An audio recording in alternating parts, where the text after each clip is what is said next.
MacVoices is supported by Smile, the makers of world-class software like TextExpander. Find out about all their great utilities at smilesoftware.com.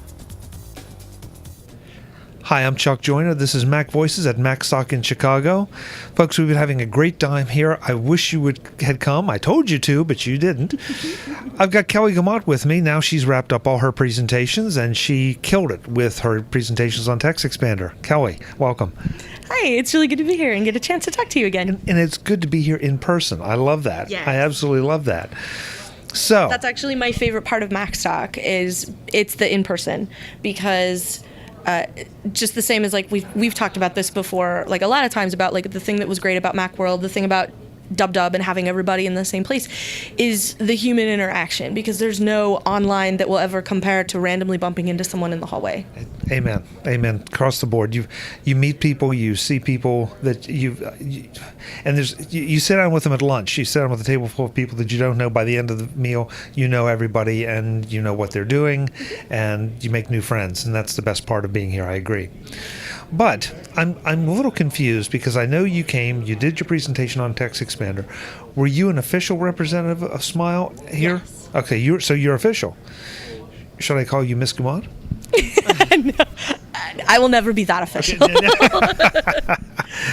Okay, so the TextExpander session seemed to go well. Everybody seemed to have a great response to it. How did you feel about it, though, from the other side? I thought it would. I didn't feel like. Well, I sort of went in with the impression that I would get more questions, I think, this morning about different things. And there weren't a lot. But there were a lot in the deeper dive this afternoon. People asked a lot of specific things. So that was a lot of fun. I also got to throw candy at Brett Terpstra, which is great. And I got compliments because apparently I have a better arm than the current Cubs pitcher, which I did not know.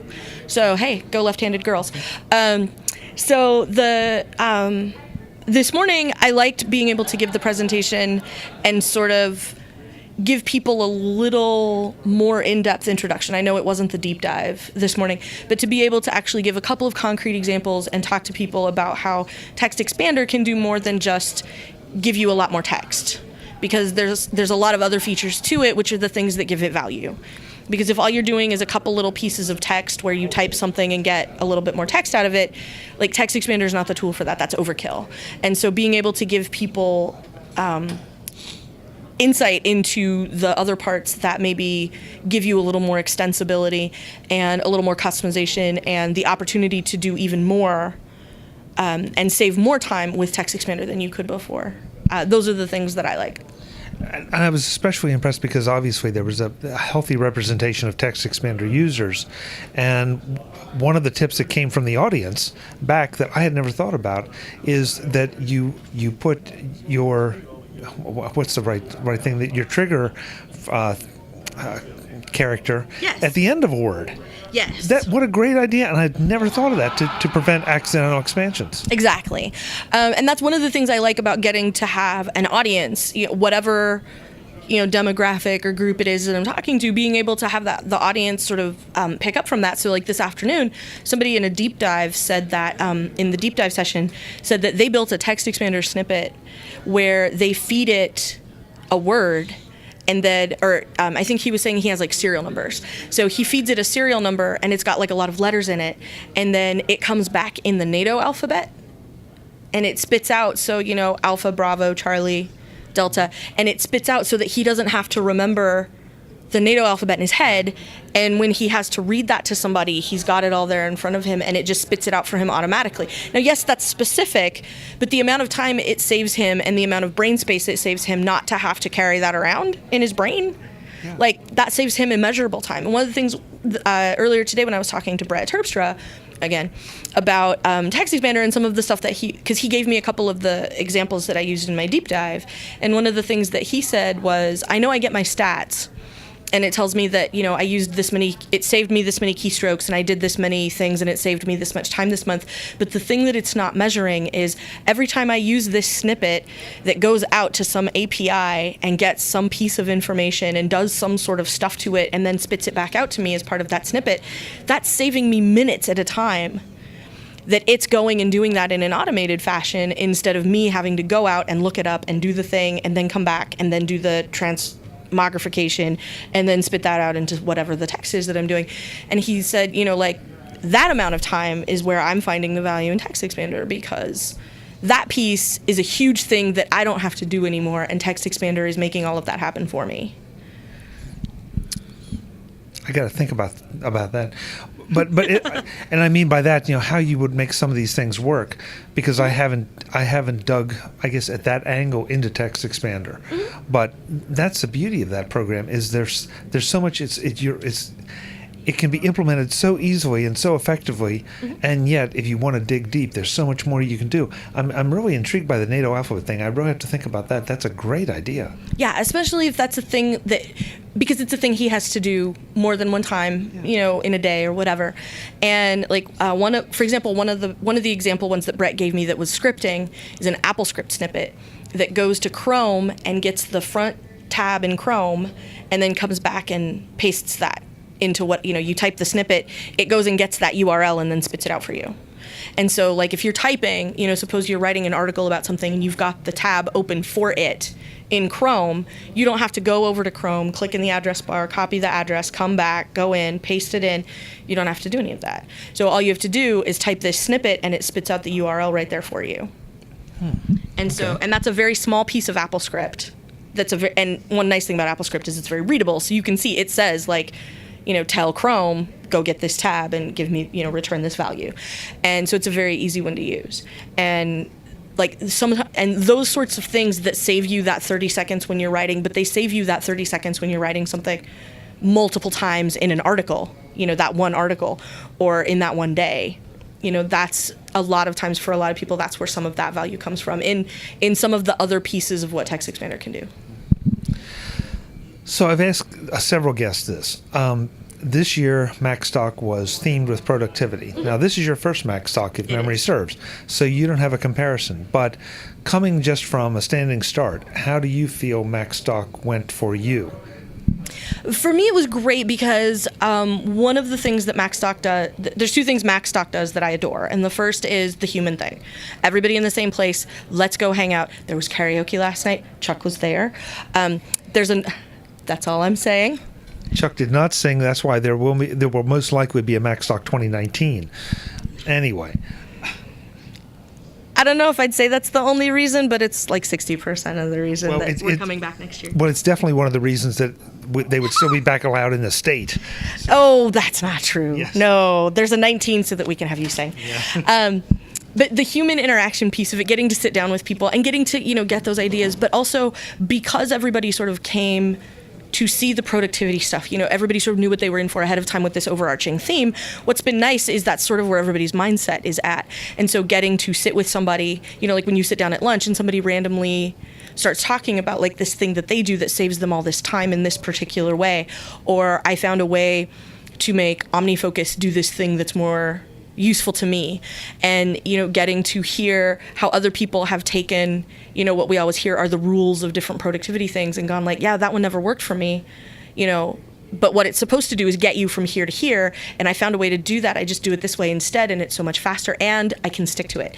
And getting to talk to people about stuff that didn't work or stuff that isn't working for me, and being able to share that information with other people and sit around. That's one of my favorite things to do. I mean, you and I have done this a lot of times. What do you have on the first page of your phone? What's the stuff you use the most? What do you like? What's the game that you're playing right now? If you're in line at the store, what game are you playing? I know a lot of people who the game they play in line at the store is email, but a lot of people have some other game that they play, or getting to find out how other people are accomplishing stuff, and particularly people who are doing stuff on their own terms, finding out what helps get everybody else through the day, is sometimes a thing that can inspire me and help me improve some piece of my workflow that needs help. Or maybe there's something that I'm doing that I can sit down at lunch and be I have this particular methodology that I use in order to whatever, and that can inspire somebody else and help them smooth off a rough portion of their workflow. And that's the thing that I really like. And everybody was already kind of in that mindset here. So it's been really great to sort of have those conversations already started for you by just talking about the sessions and the stuff that we're doing. Yeah, and just what I thought would happen happened, and that is that everybody attacked us from their own angle. Sure, there was overlap, which helps validate some things, but does not invalidate anything else. And to your point, okay, this worked for me, it didn't work for you. Fine, both work. It's just finding the one that is applicable to you, or that you're comfortable with, or that you have the expertise to implement, or whatever. I don't think I've come out of any sessions without at least a few notes on things that I want to go back and try. At the very least, I want to go back and think about how they will affect what I do with MacVoices, and also at the office. There's so many interesting tools out there. I know I found out about 3 or 4 that I didn't even know about. That's like, okay, that sounds like it will solve that a specific problem for me. Now I've got to go back and see if it really does. And the other thing I like about that is, like, you have a specific problem and here's how you solved it. And my problem is like 60% the same thing, but 40% completely different. But there's a nugget of something in your solution that I can sit down with and then build onto and turn into the solution to my problem. And like, the inspiration of that is one of the things that I really enjoy about doing stuff like this is, and again, like, we're standing here sort of in the cafeteria and like sitting down at lunch earlier. That's why I keep pointing over there. Sitting down at lunch, somebody says, well, this was the problem I had and here's how I solved it. And then someone else said, oh, I had a similar problem and I solved it in this slightly different method. And then hearing how other people have managed to hook these things up and put systems in place and do that kind of stuff is really great, because, like, overall, most people are in the same boat, which is like, I have loads of information, I have loads of things to do, I have loads of interaction that has to happen in whatever capacity that is, and I still only have the same 24 hours I had when I was 5 or when I was 15 or whatever. Like, the 24 hours you have when you're 20 look very different than the 24 hours that you have when you're 40. And what the claims look like on that time, and how you can spend it, and what you can do to be effective in that time, which is a thing that more than one person here has spoken about, is being effective. Like, productive doesn't really work unless you're maximizing that time, and the way you maximize that time is by being effective in that hour, not just productive in that hour.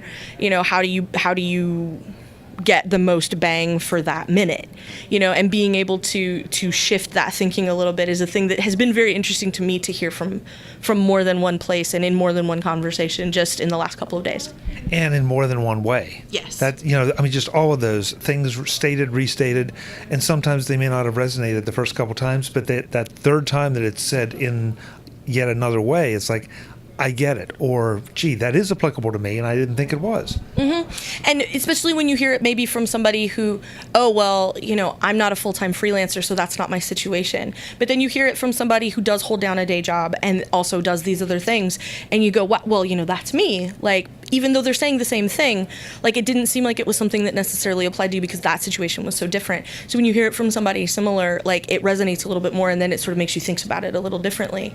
And that's been the part that's been super great. Like, on top of the fact that I do know a lot of people here, and getting to sit in person with a lot of people that I don't normally get to sit in person with anymore on a regular basis, because they don't go to WWDC, because there's no Macworld anymore, which is part of where this all came from.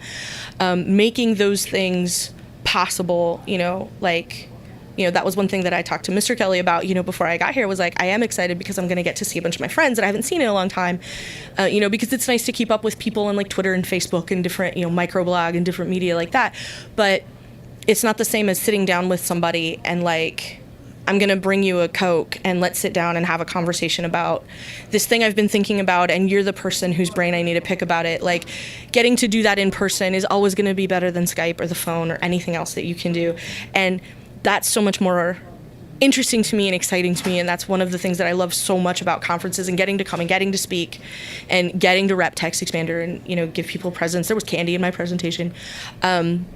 Because I wanted people to interact, and I'm not above bribery, to make that happen. So it worked, because I got somebody to say, like, I built a TextExpander snippet that include, you give it a thing and it spits out the NATO alphabet for you. And being able to talk to people and find out, like, this is my use case, this is the thing that I did, here's how I fixed that, and finding out how other people solve problems, because, like, how my brain operates is not how yours does, how anybody else's does, and getting to find out what other people's thought processes are that's one of my favorite things to do. Like, how do you get all the stuff done that you do? Like, if I had an opportunity to sit down and ask everybody I know that for an hour, like, that would be my favorite thing. Like, maybe I just started a podcast right here on your podcast. I don't know. The light bulb just went on. Well, that's my answer to everything. That should be a podcast. That's how I ended up with the podcast that I have. But having that opportunity to pick people's brains and find out, because somebody else's thought process and the experience that they had that brought them to that point, and the tools that they have in their toolbox, like their go-to thing for fixing something, is going to be different than mine. And so how, like, thinking about how you solve that problem, like how you do it, is going to be different from me for every single reason. There's so many reasons why your solution is going to be different from mine, and finding out how other people are doing that also, like, gives me inspiration. Like, first of all, you solved it in any way is great, because to me that feels like an unsolvable problem. And not only did you do it, but you did it in this way that's really cool, and you use this tool that I already like, and you just did it in a different way.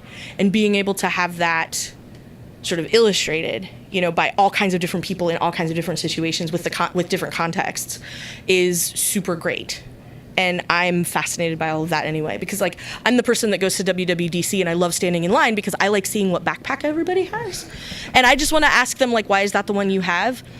Because some people spend years looking for the ideal, and then some people just, like, oh, I'm at Target and I need a backpack, and then move on with their life. And, those are two different ways to solve the same problem. Sure, and both are very valid for, yes, the two individuals. But I would never go to Target and buy a backpack that I hadn't thoroughly researched. Exactly. But that's me, and it sounds Right. like we're in sympathy in that area. We absolutely are. But, like, finding out that, like, all the different solutions, like, knowing there are loads of solutions out there and finding out how people got to them is one of the great things about doing something like this, particularly with the theme. So what's your next conference? Do you have one in mind? I don't at the moment. I'm not sure what's on the horizon. I don't know if I'm going to do more TextExpander specific things, or if I'm going to end up somewhere talking about App Camp at the next thing. I know a couple of people here have said that they are in user groups and would like to have me present to their user group, like over Skype or something. So I'm looking at doing some of that as well. So that'll be fun. But I don't know, as far as conferences go, what my next one's going to be. What's your next conference? I'm not sure either. I'm not sure. Nothing on the horizon I can confirm. CES probably in January. Oh, well, but yeah. But nothing in between that. It's a long time from now. Yeah. There's some that I want to go to, but I'm not sure I can make it happen. But yeah. If I do, it'll be here. Yeah. Well, I'm really glad you made this one happen, because I'm really glad we got to spend time and hang out again. Absolutely. So where can folks find you when you're not at conferences or teaching TextExpander or wherever? Well, you can find me on Twitter. You should find me on micro.blog as Verso in both places. And you can hear me on Wednesdays on the Mac Observer Daily Observations podcast. And I occasionally show up in some places on The Incomparable. And I have my own show on The Incomparable called Greetings from the Uncanny Valley, which is a show about Westworld. Excellent. Kelly, it's great to see you. Thanks so much. Thanks for having me, Chuck. Folks, we'll have more from Macstock in Chicago. I'm Chuck Joyner. Thanks for watching. Visit MacVoices.com for show notes and to connect with Chuck on social media. Get involved in our MacVoices Facebook group and get more out of your Apple Tech with MacVoices magazine, free on Flipboard. And if you find value in it all, consider supporting us at patreon.com/MacVoices and join these folks who help keep MacVoices coming to you. Advertising handled by Backbeat Media at backbeatmedia.com. Bandwidth provided by CacheFly at cachefly.com.